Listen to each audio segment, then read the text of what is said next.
ఒక నిమిషం. Yes, already ready అవుతున్నాం, వివిధ కమిటీలు వేసుకున్నాం.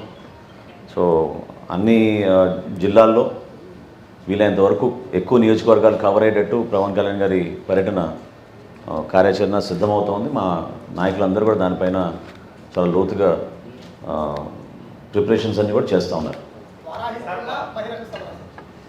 మిక్స్ ఉంటుందండి, అంటే కొన్ని పర్యటనలు ఖచ్చితంగా బహిరంగ సభలకే పరిమితం అవుతాయి, కొన్ని పర్యటనలు ఏమో కార్యకర్తలతోటి నాయకులతోటి మాట్లాడడానికి పరిమితం అవుతాయి, కొన్ని ఏమో వారాహి ద్వారా అవుతాయి. ఇవి ఒక వాటిని ఏమంటారు, ఒక మిక్స్డ్ రూపంలోనే తయారు చేస్తున్నాం.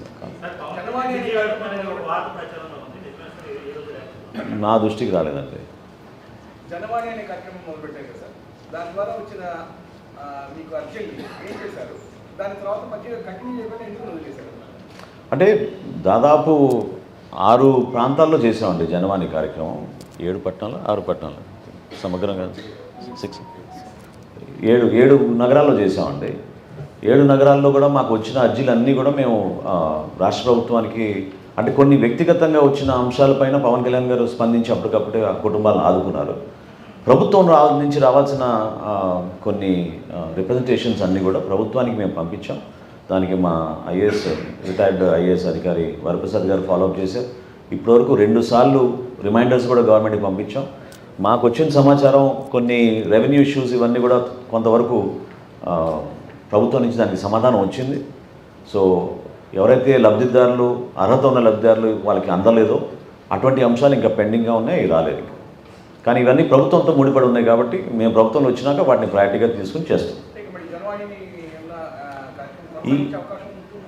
ఈ సందర్భంలో జనవాణి అనేది మేము ఆలోచించడం లేదండి. కేవలం ఇప్పుడు ఎలక్షన్ వాతావరణంలో ఎలక్షన్ గురించి, అదేవిధంగా మేనిఫెస్టో గురించి, ప్రజల్లోకి తీసుకెళ్లాల్సిన అంశాల గురించి వాటిపైన మేము ఎక్కువగా దృష్టి సారించాం.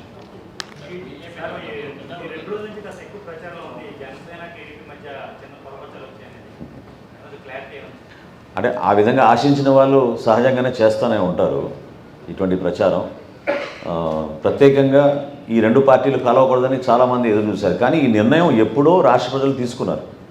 పొత్తుని ఆహ్వానిస్తూ మనస్ఫూర్తిగా ఇరు పార్టీలు కలిసి పనిచేస్తే మంచి భవిష్యత్తు ఉంటుంది, మంచి నాయకత్వం ఉంటుంది. చంద్రబాబు నాయుడు గారు, పవన్ కళ్యాణ్ గారు కలిసి చేస్తే బాగుంటుందని ప్రజలందరూ కూడా దాన్ని భావించి ఎప్పుడో ఈ నిర్ణయం తీసుకున్నారు. సో ప్రజల తరఫు నుంచి వచ్చిన నిర్ణయం ఏది కాబట్టి ఎవరు దాన్ని చెడగొట్టాలని ప్రయత్నం చేసినా విఫలమవుతారు.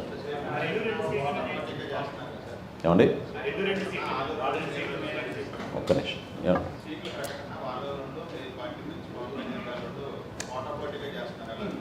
అదే అంటే as a political party we are independent.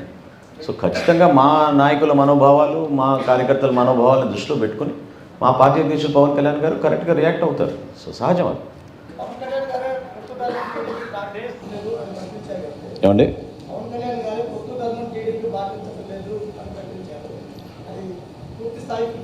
పొత్తు ధర్మం పాటించాలి అని అన్నారు. అది సహజం. ఏ పార్టీ అయినా సరే పొత్తులో ఉన్నప్పుడు ఆ ధర్మాన్ని మనం పాటించాలి.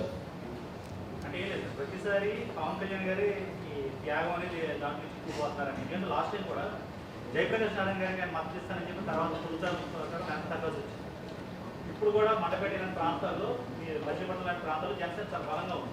అక్కడ కూడా సీట్లు వేరే వాడు ప్రకటిస్తున్నారు. అది మీకు ఖచ్చితంగా దెబ్బ చేసే ప్రయత్నం లేదు. అంటే పూర్తి సమాచారం బయటికి రాకుండా మీరు కానీ నేను కానీ మాట్లాడడం అది కరెక్ట్ కాదండి. కొంచెం ఓపిక పట్టండి. వారం 10 రోజుల్లో అంత స్పష్టంగా సమాచారం వచ్చిన తర్వాత మీరు ఆ విధంగా విశ్లేషణ చేస్తే బాగుంటుంది. కానీ మనం తొందరపడాల్సిన అవసరం ఉందని నేను అనుకోవడం లేదు.